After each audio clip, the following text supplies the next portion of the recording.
Villemure. On vous a posé la question tantôt. Montréal est-elle foutue? Puis je vous ai même demandé de me donner des exemples de ce qui va bien à Montréal.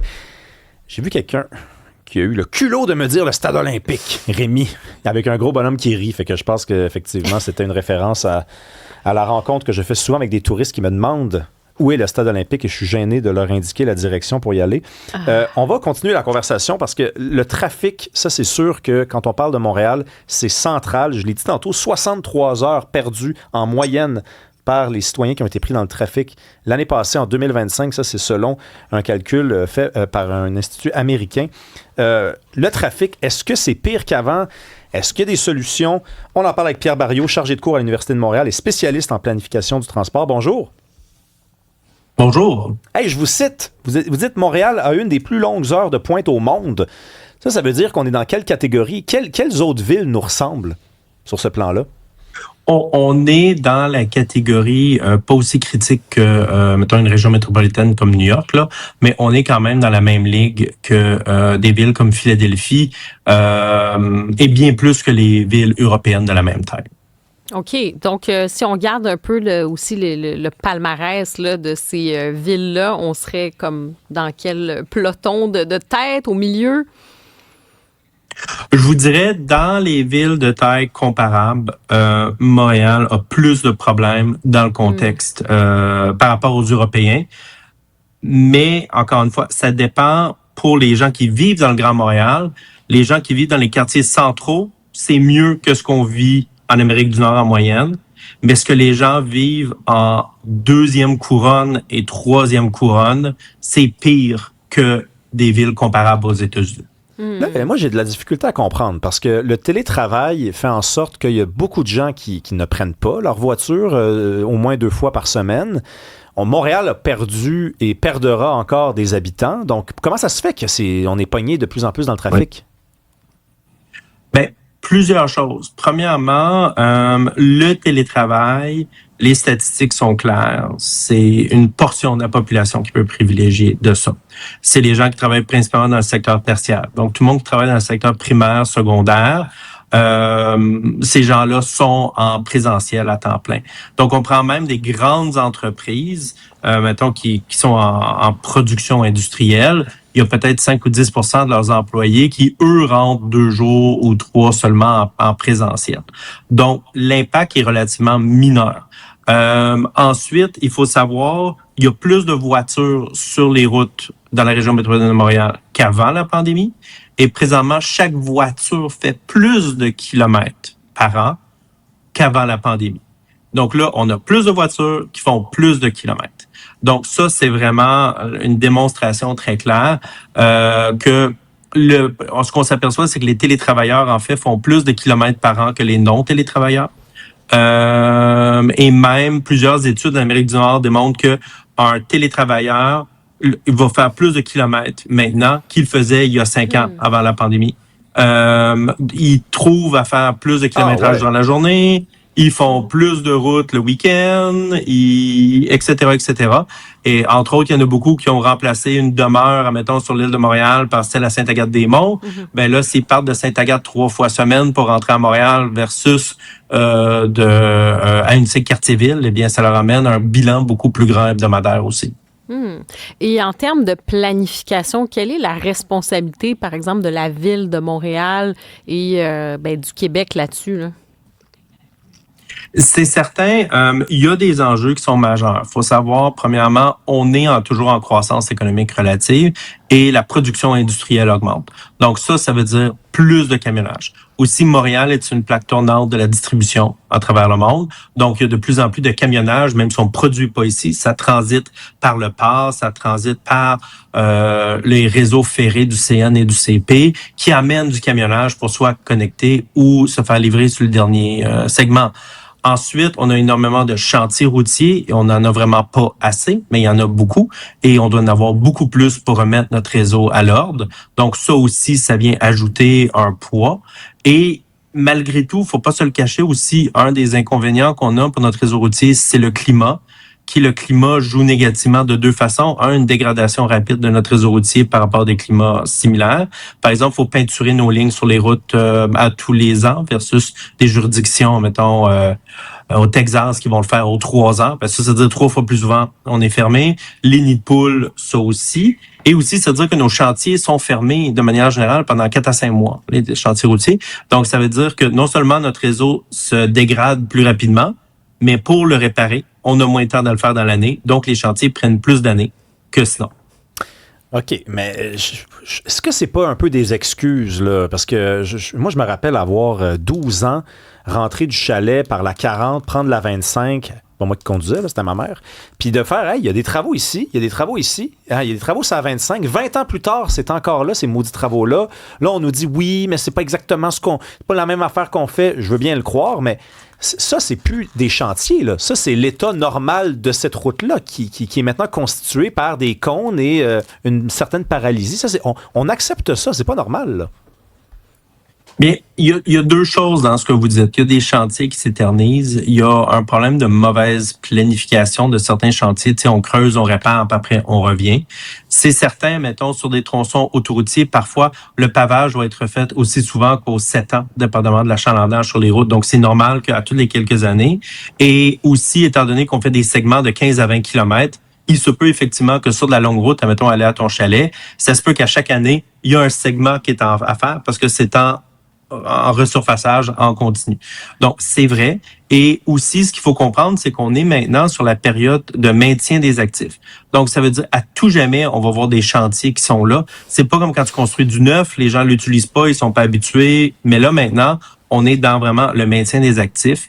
Donc, on va être dans ce maintien-là. Donc, ça veut dire vivre dans les cônes à perpétuité.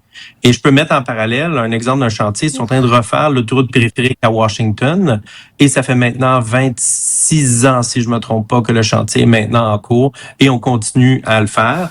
Et je vous dirais, faire un parallèle quand on va... Là, on a décidé de retaper encore l'autoroute métropolitaine. Mais la journée qu'on va décider de la refaire, l'autoroute métropolitaine, ça peut être facilement un chantier de 15 à 18 ans, facilement, là. Hey, des bonnes nouvelles. Tu avais raison, Rémi. On est lundi 13. C'est vraiment ça. Concrètement, là, sur quoi on pourrait travailler urgemment pour améliorer la situation? Là, vous êtes un spécialiste, Pierre Barriot, de la planification du transport. Oui. Alors, il y a des choses qu'on peut faire qui sont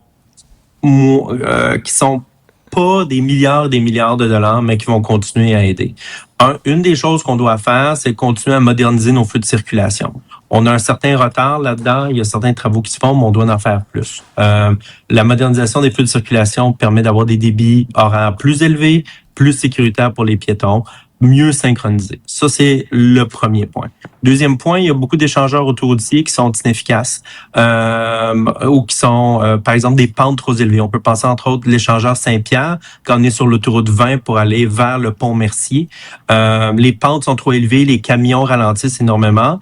Et aussi, quand on prend la 138 entre l'échangeur Saint-Pierre et le pont Mercier, on le sait, il y a un grand projet de reconstruction complet de ce tronçon-là. Les pentes sont trop élevées, les courbes aveugles sont dangereuses. Donc, ça, c'est un exemple de chantier où on va être capable de faire quelque chose. Et l'éternel aussi, qu'est-ce qu'on fait de la 40 entre les deux 15? Ça, tous les automobilistes le savent. On va de 2 autoroutes qui joignent à 2 autres autoroutes de l'autre bord, mais on n'a pas la même capacité entre les deux. Il y a beaucoup moins de voies sur la 40 entre les deux 15, entre Descaries et l'autoroute des Laurentides. Donc là aussi, c'est un exemple d'endroit qu'on doit attaquer. C'est pas nécessairement ajouter des voies sur tout le long de la 40. Des fois, c'est travailler à certains endroits stratégiques, faire de l'acupuncture du réseau routier pour l'aider. Quand vous dites qu'il faut faire une mise à jour, enfin, changer les feux de circulation, moi, je vois un autre avantage. Si on fait ça, peut-être que nos policiers vont être sur la route plutôt que d'être en train de faire de la circulation. On les voit de plus en plus faire ça, au gros soleil, pognés à faire ça. Gros salaire quand même, bien payé policiers, là, quand on est rendu après un certain nombre d'années de service. C'est pas normal, ça. Est-ce que dans d'autres villes, on le voit, ça? Des policiers qui sont à faire le feu de circulation depuis 10 ans? En fait, je vous dirais même, il y a bien des villes qui ont des escouades permanentes de circulation manuelle aux intersections et à tous les jours, c'est la circulation. À Montréal, c'est moins une habitude, mais vous allez à New York, vous allez à Los Angeles, plein de villes, on va voir ce type d'opération-là toujours en continu. L'autre chose, oui, c'est très cher. Et il y aurait des grands gains d'efficacité. Et aussi, parfois, j'étais à une présentation il y a quelques années au Grand Congrès des transports à Washington, et on remettait en question même l'impact total. Parce que malheureusement, le policier va prioriser un sens et non l'autre. Et aussi, il voit pas l'impact sur le long terme. Donc, on s'aperçoit que les feux programmés avec détection sont plus efficaces que la signalisation manuelle. À moins de périodes d'urgence, lors de grands travaux, comme il y a 2 week-ends quand on a fermé le pont Louis-Hippolyte Lafontaine. J'ai peut-être juste une dernière question sur les fameuses voies réservées. Ça fait beaucoup jaser. Certains disent non, il en faut plus, ça va fluidifier c'est ça, les transports et la circulation. D'autres disent c'est une catastrophe. Vous en pensez quoi?